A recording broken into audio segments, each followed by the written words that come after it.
a dark and sunless day near the end of the year, and clouds were hanging low in the heavens. All day he had been riding on horseback through country with little life or beauty, and in the early evening he came within view of the house of usher.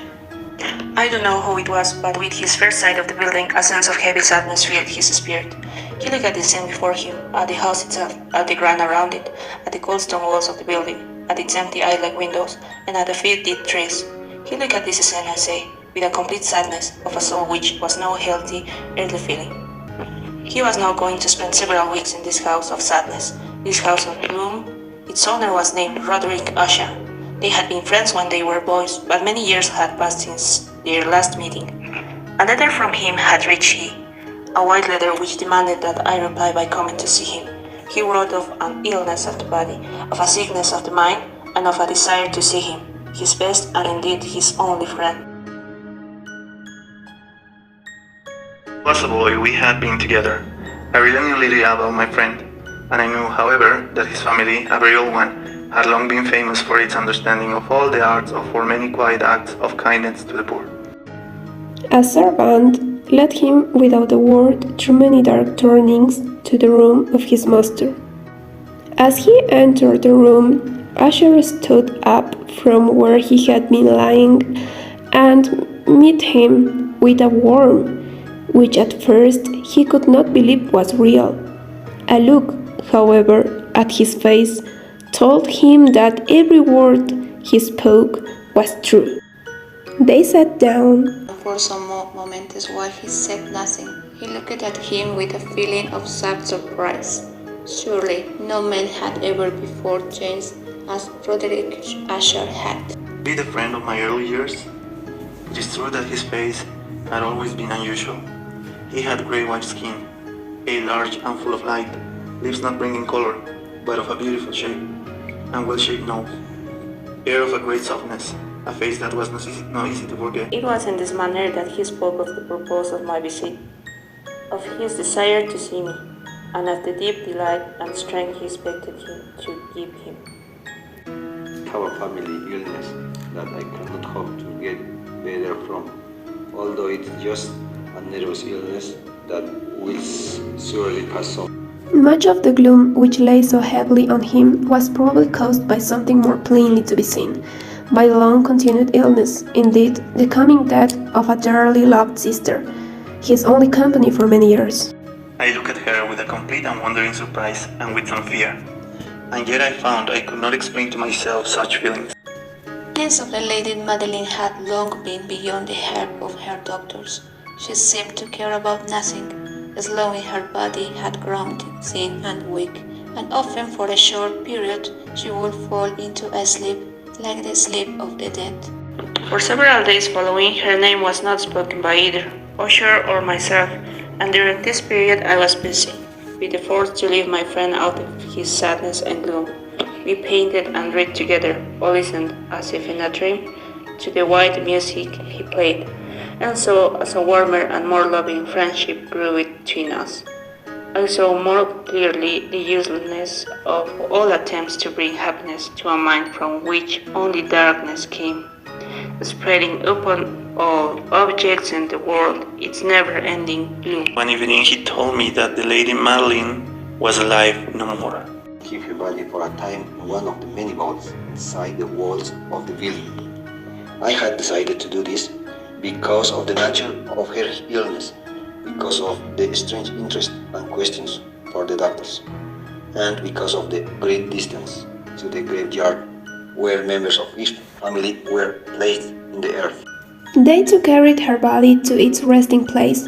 The vault in which they placed it was small and dark, and in age past it must have seen strange and bloody scenes. The teak door was of iron, and because of its great weight made a loud, hard sound when it was opened and closed.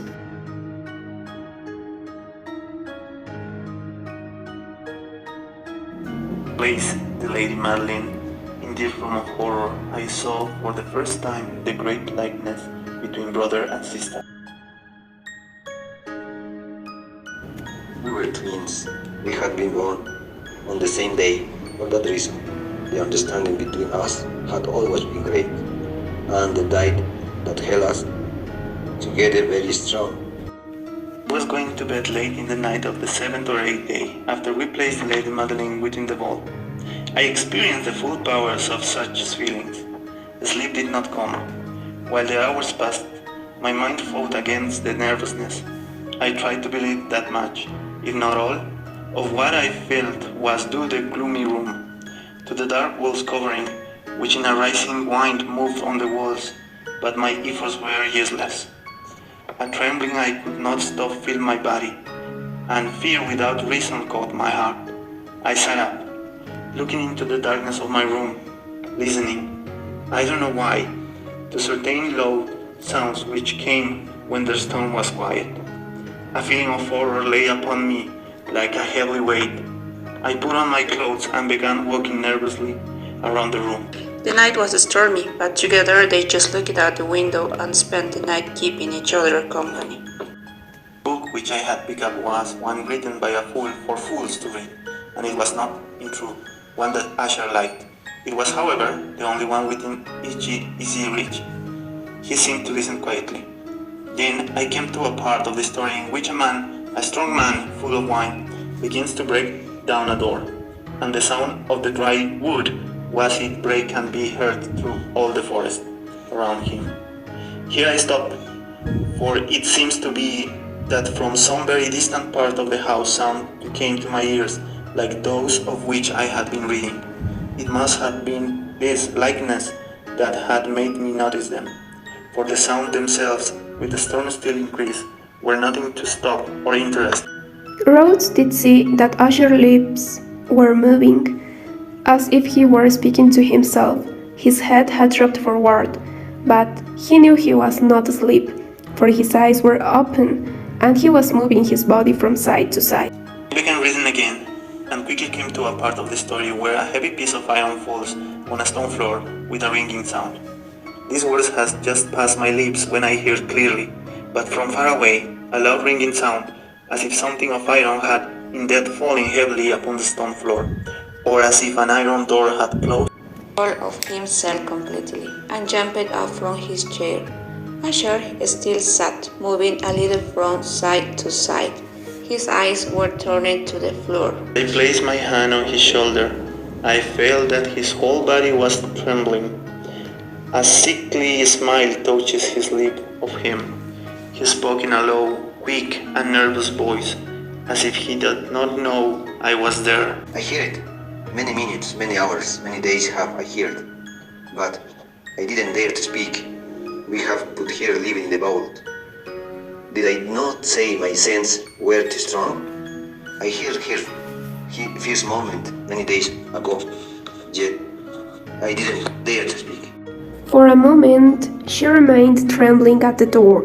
Then, with a low cry, she fell heavily in upon her brother, in her pain, and she died at last. She carried him down with her, down to the floor. He too was dead, killed by his own fear. Rhodes rushed from the room. He rushed from the house.